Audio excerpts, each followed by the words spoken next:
영화 보는 거 좋아하세요? 넷플릭스, 드라마 이런 거. 저는 이 영화, 드라마, 넷플릭스 시리즈 이런 거 보면서 캐릭터 분석하는 거 굉장히 좋아하거든요. 스토리 덕후. 사람도 좋아하고 스토리도 좋아해요. 그래서 수다 떠는 것도 좋아합니다. 그것도 다 스토리니까. 그런데 이런 사람이 저 말고 또 있더라고요. 바로 이 책을 쓰신 작가분인데요. 박소진 작가님인데 심리학자예요. 그래서 내적 친밀감 이런 걸 느꼈답니다.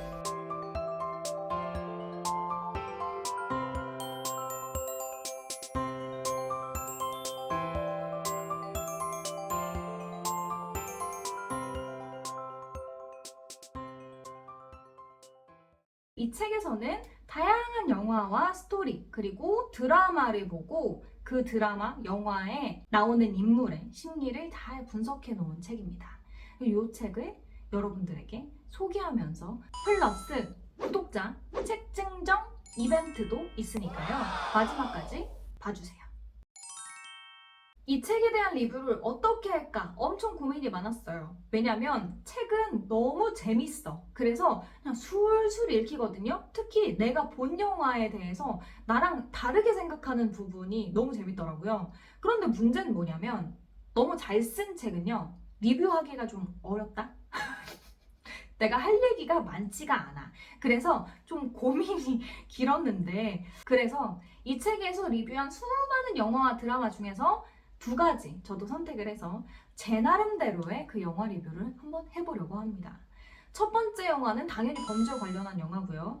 범죄 심리학자니까. 두 번째는 이제 로맨티스트로서 사랑에 대한 영화를 골랐습니다. 첫 번째 영화부터 리뷰해보자. 첫 번째 영화는 바로 원빈이 거울을 보면서 바리깡으로 머리를 깎는 것이 바로 연상되는 그 영화 아저씨. 아저씨가 개봉한 지 굉장히 오래된 영화예요. 그런데 이 영화를 보지 않아도 그 장면은 다들 기억을 하시죠?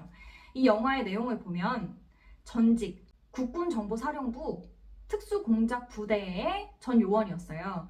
그런데 자기 눈앞에서 임신을 한 와이프가 살해되는 것을 보게 됩니다. 그 이후에 이제 손 털고 이제 은퇴해버려요. 그리고 거의 그냥 무림의 고수처럼 다른 사람이랑 인터랙션 전혀 없이 집에만 이제 그냥 아주 음침하게 살거든요. 그런데 이웃에 사는 아주 꼬맹이 예쁘장한 여자애가 있어요. 그러던 중에 이 꼬마 이웃이 아동 장기밀매 조직의 손에 넘어가게 됩니다.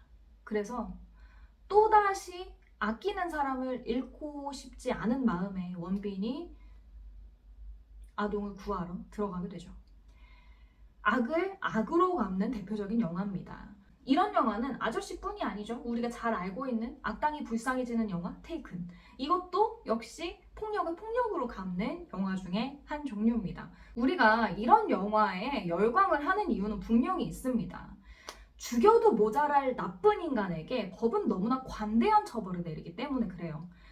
그러니까 우리는 좀 더 통쾌한 복수를 원하는 거죠. 이게 사적 복수라 하더라도 걔는 너무너무 나쁜 놈이니까. 그래서 아주 잔인하게 악인에게 대한 처벌을 내리는 그런 영화에 우리는 희열을 느끼게 되는 거예요. 이런 영화를 보면 저는 사적 복수에 대한 생각을 하게 됩니다. 그런데 사적 복수 도대체 왜 허용되면 안 될까요? 일단 첫 번째 이유는 진짜 진실을 알기에 한 개인은 너무나 쉽게 오해를 범한다는 점입니다. 실제로 잘못이 없다 해도 너무 자명하게 걔가 나쁜 놈처럼 보일 수 있다는 거예요. 그렇기 때문에 최대한 중립적인 시각으로 평가하도록 사법기관이라는 걸 만들어 놓은 거죠. 근데 제가 이런 이야기를 하면 저거는 솔직히 너무 원론적인 얘기 아닌가? 현실은 그렇지가 않잖아 라고 생각하실 수 있어요. 실제로 진짜 나쁜 놈인데 관대한 처벌 받는 애들은 수두룩 빽빽인데 진짜 범죄를 안 저질렀는데 이런 대우를 받는 사람이 과연 있다고? 라고 생각하실 수 있는데 있습니다. 영화로 시작했으니까 영화로 예를 들어보죠. 영화 더 헌트라는 영화를 보시면은 아주 복장 터지면서 같이 보실 수 있을 거예요. 그리고 제가 왜 이런 얘기를 하는지 이해하실 수 있을 겁니다. 이 더 헌트라는 영화를 보지 않으신 분들도 계시기 때문에 간단하게 줄거리를 이야기해보면 주인공인 남자 선생님은 새로 한 마을에 부임해서 옵니다. 그래서 그 마을의 아이들을 전부 다 사랑하고 아끼죠. 근데 그 중에서 한 여자아이가 있어요. 이 여자아이가 이 남자 선생님 좋아해. 근데 그건 정상이야. 근데 이성적으로 좋아해. 그래서 이 여자아이가 남자 선생님한테 고백을 하거든요. 근데 남자 선생님은 당연히 거절하죠. 정상이야. 다 정상이잖아. 그런데 문제는 뭐냐면 이 여자아이가 오빠들이 하는 얘기를 듣고 그 선생님이 자신을 성폭행했다고 주변 사람들에게 이야기를 합니다. 그래서 그 마을이 발칵 뒤집히죠. 이 남자 선생님은 억울해요. 그런데 이 여자아이가 너무 구체적으로 진술을 하니까 사람들은 오해하고 의심하기 시작합니다. 그래서 결국에는 이게 재판까지 가요. 근데 재판에서는 무죄로 판결이 나죠. 어떻게 판결이 나냐면 판결이 나는 과정도 굉장히 드라마틱한데 마을 사람들은 전부 다 이미 이 사람이 나쁜 놈이라고 질책하고 손짓하고 난리가 나요. 그래서 재판을 하는 과정에서도 이 선생님의 아들이 린치를 당하기도 하고 너한테는 안 파니까 나가 이런 대우를 받기도 합니다. 그런데 이 여자아이가 진술을 하다가 어디에서 성폭행을 당했냐라고 얘기하는 질문에 지하실에서 성폭행을 당했다고 얘기를 해요. 그 선생님 집 지하실. 그런데 그 집에는 지하실이 없습니다. 그래서 여러 가지 이제 정황과 진술을 토대로 판사가 제대로 된 판결을 내린 거죠. 근데 문제 여기서 끝나지 않아요. 그 아이가 살고 있던 마을의 모든 주민들은 이미 이 사람을 아동 성범죄자로 낙인을 찍었습니다. 그래서 무죄가 밝혀진 이후에도 모든 사람들은 이 사람을 그냥 성범죄자로 취급을 해요. 그 가족 전부 다. 그래서 결국에는 이제 굉장히 비극적인 결과를 가져오게 되죠. 즉 마을 사람들은요, 그 사람이 욕먹을 만하니까 집단 린치 당할 만큼 쓰레기 같은 사람이니까 내가 이런 대우를 하는 것은 너무나 당연해. 나는 정의를 실현하고 있는 거야 라고 생각하면서 그런 행동을 해요. 자기 행동이 잘못됐다고 생각하는 사람은 단 한 명도 없습니다. 이 사람이 진짜 범인이 아닐 거라고, 저 어린아이가 거짓말을 하고 있을 거라고는 전혀 생각할 수 없는 거죠. 그래서 이 영화를 보면 정말 화가 나고 와, 이런 일은 발생할 수가 없어 라고 생각이 들어요. 더 충격적인 건 이 영화는 실화라는 겁니다. 이런 일이 왕왕 발생해요.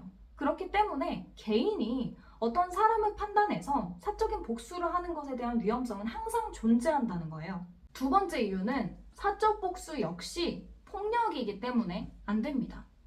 넷플릭스 시리즈 지옥을 보면 화살촉이라는 사람들이 나와요. 죄를 지었을 것이라고 생각되는 사람들, 그리고 그 가족들을 찾아가서 집단 린치를 행하는 한 인터넷 베이스의 집단들입니다. 이 화살촉을 보면서 우리는 상당한 거부감을 느껴요. 도대체 무슨 생각으로 저런 폭력적인 행동을 하는 거지? 라고 의구심도 들고 말도 안 되는 행동들을 하잖아요. 하지만 화살촉이 이뤄는 그걸 어떻게 생각할까요? 영웅심리, 그리고 정의를 실현했다는 자부심을 느낄 겁니다. 법도 해내지 못한 일을 내가 해냈어 라고 하면서 말이죠. 이게 사적 복수의 단적인 예라고 저는 생각을 해요. 폭력을 폭력으로 대응하는 것은 결국 폭력을 용인한다 라는 뜻이니까요. 단 나의 폭력성에 정당성이 부여된다면 괜찮아, 문제없어, 이것은 정의야 라고 생각하게 되는 거죠. 하지만 이 정당성이라는 것을 과연 누가 판단할 수 있을까? 저는 이 정당성이라는 개념은 절대 한 개인이 판단할 수 없다고 생각합니다. 그렇게 평가하게 두는 사회도 그렇게 건강하지 않고요. 왜냐하면 일단은 나의 이익을 위해서 악용될 소지가 너무 높아요. 네. 인간에 대해서 너무 회의적으로 생각하는 걸까요? 저는 조금의 가능성이라도 있다면 위험은 차단하고 가는 것이 맞다고 생각합니다.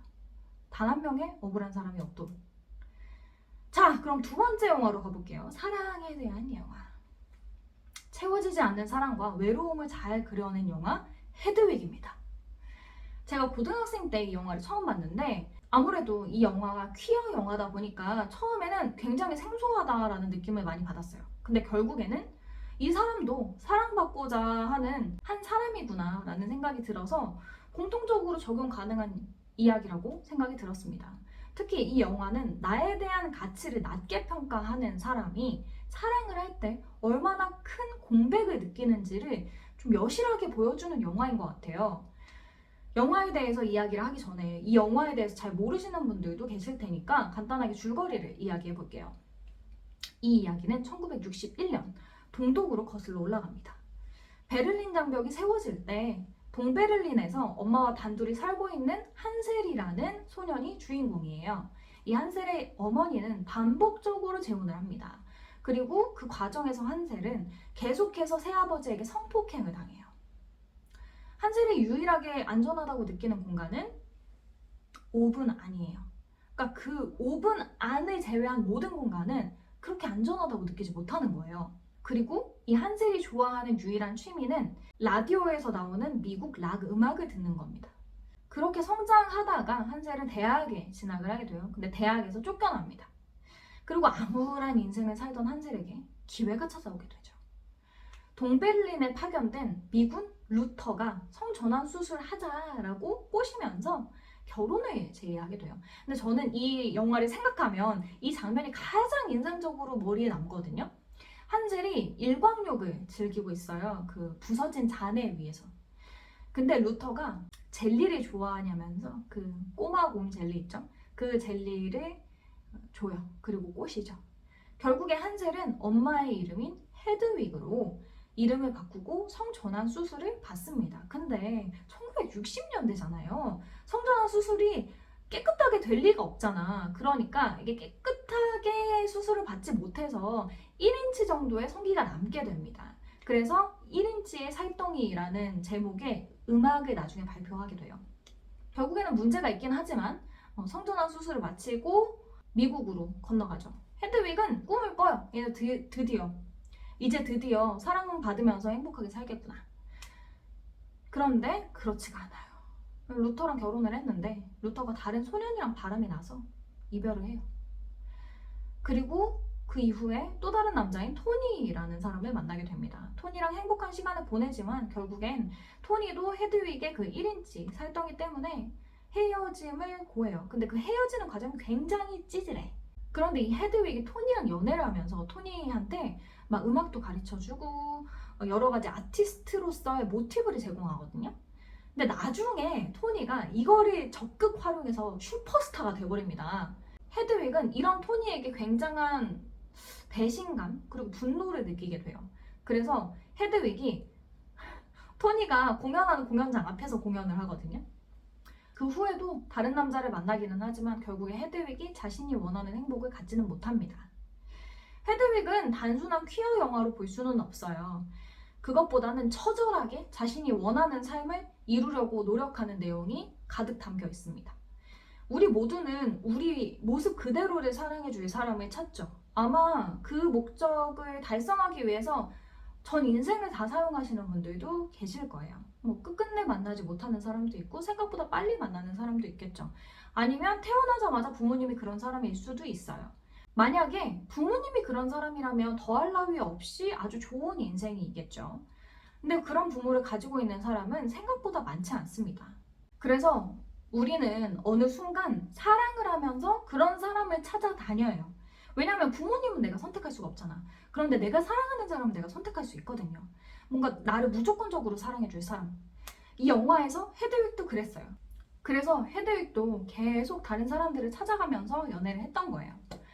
계속해서 새아버지를 드리는 어머니, 그리고 새아버지로부터 지속적인 성폭행을 당하고 그 후에 잠깐의 사랑을 느끼고 이 모든 것들을 볼 때 헤드윅의 인생과 마음에는 안전한 공간이 그 오븐 속처럼 아주 협소하고 작은 공간뿐이었던 것 같아요. 우리는 태어나면서 어느 기간 동안 내가 생각하는 내가 얼마나 사랑받을 만한지 얼마나 목표하는 것을 해낼 수 있는 사람인지에 대한 자기 이미지를 형성하게 됩니다. 그런데 헤드윅의 인생을 보면 헤드윅은 나에 대한 좋은 이미지를 만들어 나가기에는 너무 척박한 삶을 살았어요. 그런데다가 그 시대에는 이해될 수 없는 사회적인 성을 가지게 되죠. 그러면서 더더욱 자기 이미지는 위태로워졌을 거예요. 근데 이게 아이러니하게도 그럴수록 사랑받고 싶은 욕구는 점점 커져요. 그러니까 엄청난 갈증에 사로잡혔을 거라고 저는 생각을 합니다. 그러던 중에 심지어 자기의 음악성을 훔쳐서 전 남친이 성공을 하게 되잖아요. 사실 그 재능은 헤드윅 건데 전 남친은 잘생겼고 어리고 스트레이트한 남자이기 때문에 성공을 한 것처럼 보입니다. 이런 사실은 헤드윅에게 더 잔인했을 거예요. 결국 한 사람에게도 대중에게도 사랑받지 못하고 외로워지니까. 영화에서는 헤드윅이 조금 성숙해진 것으로 마무리가 되고 이제 영화가 끝나지만 저는 그게 굉장히 어려운 과제라고 생각이 들어요. 이런 심리적인 문제는 해결이 정말 어렵거든요. 시간도 오래 걸리고. 그 이유는 이게 사랑이라는 걸 우리가 생각할 때 나랑 상대방의 관계에 따라서 이 사랑이 정의된다고 생각하잖아요. 그런데 그렇지가 않아요. 사실은 과거의 나와 현재의 나, 과거의 상대, 현재의 상대가 서로 다 맞물려서 영향을 주고 있는 것이 바로 사랑입니다. 내가 평생 사랑받지 못하고 살았다면 내 마음에는 구멍난 독이 있어요. 상대가 아무리 나를 사랑해줘도 계속 그 구멍으로 사랑이 빠져나가요. 그러니까 상대가 나를 조금만 감정을 상하게 해도 혹은 그 사람이 조금만 무관심한 감정을 보여도 왠지 그 사람이 날 떠날 것 같아서 내가 먼저 날카로운 반응을 보이게 된다는 거예요. 방어적으로 행동하게 되고 가시돋친 행동을 하게 되죠. 즉 과거의 내가 끊임없이 현재의 나에게 영향을 주고 있는 거예요. 내 사랑에. 이것을 해결하기 위해서는 내 마음에 구멍이 있다는 것을 인정을 해야 됩니다. 그래야 해결할 수가 있어요. 그런데 헤드윅은 물론 음악으로 자신의 문제를 직면하고 그것을 풀어나가는 좋은 방법을 사용을 하기는 했지만 저는 그것이 충분했을까라는 의구심이 있습니다.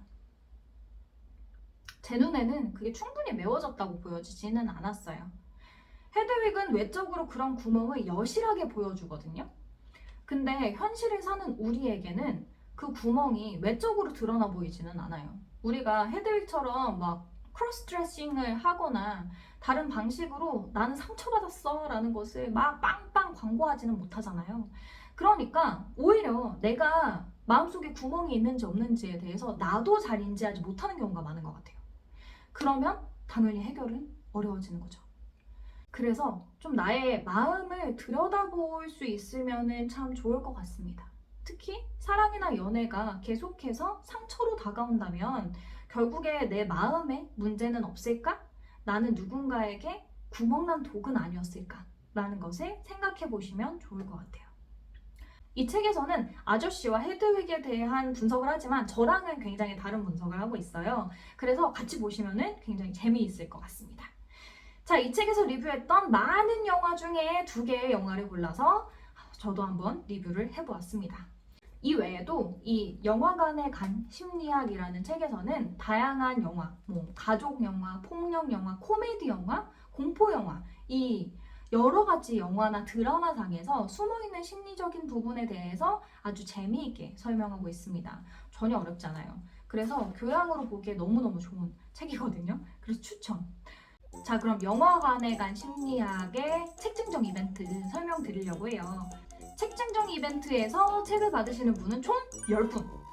책 증정 이벤트는 이 영상에 댓글을 남겨주시면 되는데 내가 평소에 좋아하는 영화 있잖아요. 그 영화를 같이 추천해 주시면서 하고 싶은 얘기를 해주시면 됩니다. 당첨되신 분은 25일에 공지를 해드리도록 하겠습니다. 그러면 공지한 이후에 저에게 인스타로 DM을 보내주셔서 주소를 알려주시면 돼요. 그러면 그 주소로 책을 보내드리도록 하겠습니다. 많은 참여 부탁드려요. 좋아요, 구독 다 꼭꼭꼭꼭 눌러주세요. 네, 오늘 영상은 여기까지. 다음 영상에서 만나요. 안녕!